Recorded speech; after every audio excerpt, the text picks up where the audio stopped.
front of you is one of my favorite EDC knives, basically of all time, up to this point.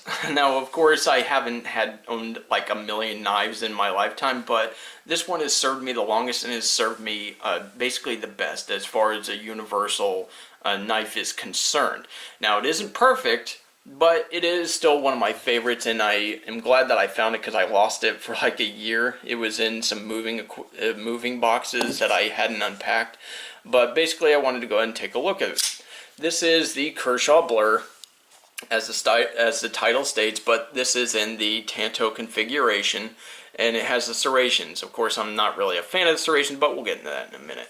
So let's first start off by looking at the handle here. Now, it is metal with, the little rubbery texture here, and it works very well. It's almost like a G10 texture right here. It works very well. It's on both sides, but the clip does cover it up on this side. It's kind of interesting how this handle is laid out because it's very simple, has these little areas right here, and they don't really do that much as far as the grippiness is concerned, unless you're just using it like so, and this is usually only when you're unfolding it or you're opening it. And of course, this is an assisted opening knife, but when you actually go to use it, it's so simple here. It doesn't really offer you much usefulness when you're using it like for stabbing, which is one of the strong points of the Tanto. It's a very good defensive knife for like stabbing and cutting and stuff like that. It's also very easy to sharpen, but this little point right here is something that I don't see very many manufacturers actually following through with. One of my other favorite manufacturers, they don't actually go all the way through the blade, and that's something that Kershaw actually does, and I really appreciate that. It actually does give this a very complete texture, whereas if they didn't use it, it would be kind of slick. So it gives it a good hold, but it's not like something that's going to rub off your skin. So it works very well. But the thing with this handle, it is kind of small. It's not really too small, but when you put your whole hand on it and you try to put your thumb on here, you basically have to bunch up your hand underneath this area right here in order to get the best hold. So it's kind of interesting to have to use this knife in a stabbing roll or whatever, but for the most part, basically the way I'm using this, I just use it like so, and I put my thumb on this part and I use it for leverage. And yeah, it's basically a very simple handle design, but it works very well. That's one of the reasons why it's more of a utilitarian knife, but it can have universal applications if you hold it right, or whatever. You can make it work basically. So anyways, the clip here, some people might want to actually carry it on this side, but they don't have that opportunity because it's only on this side or on this side. And take your screws off with a tiny little Allen key, and put it on this side, and of course your little lanyard if you wish. I've never seen the use for a lanyard, but as you can see, the handle is see-through all the way through. I've never had a screw actually loosen up, but if that does happen, Kershaw will take care of you as far as I know.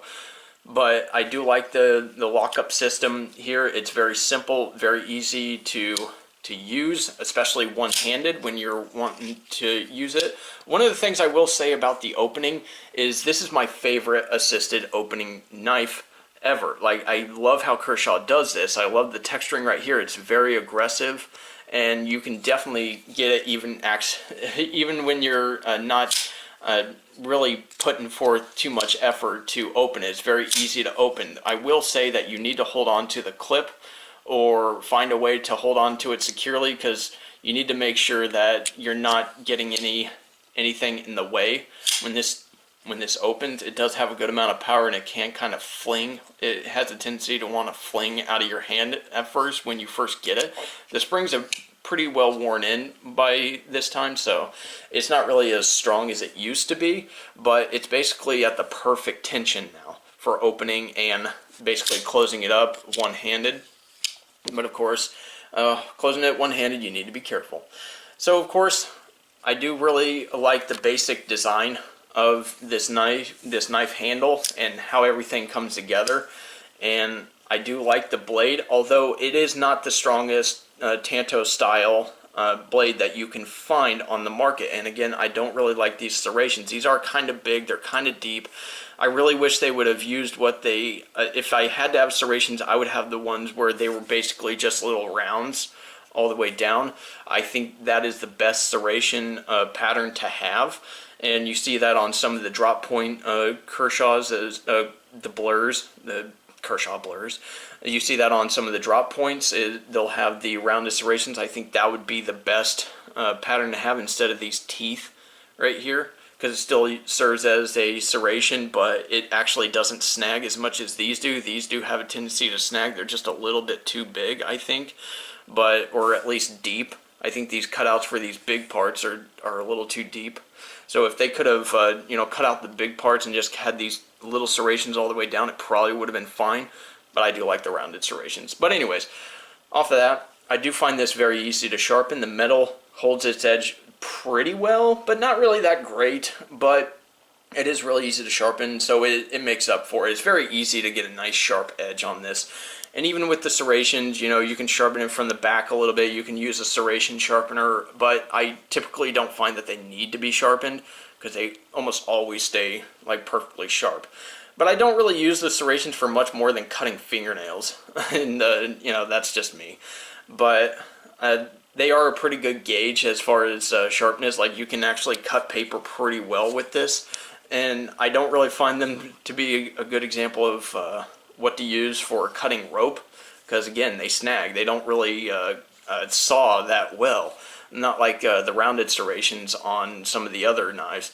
But I do like the Tanto knife design, or the style, because it is very easy to sharpen. You have a straight edge here for sharpening, and then you have a straight edge here for sharpening. I don't like having to sharpen rounded edges. It does take a little bit more precision, and when you're just trying to go out the door in the morning, I can use a kitchen sharpener and sharpen this edge and then sharpen this edge, and that's it. I have two edges to sharpen, and I don't have any curves that I need to worry about.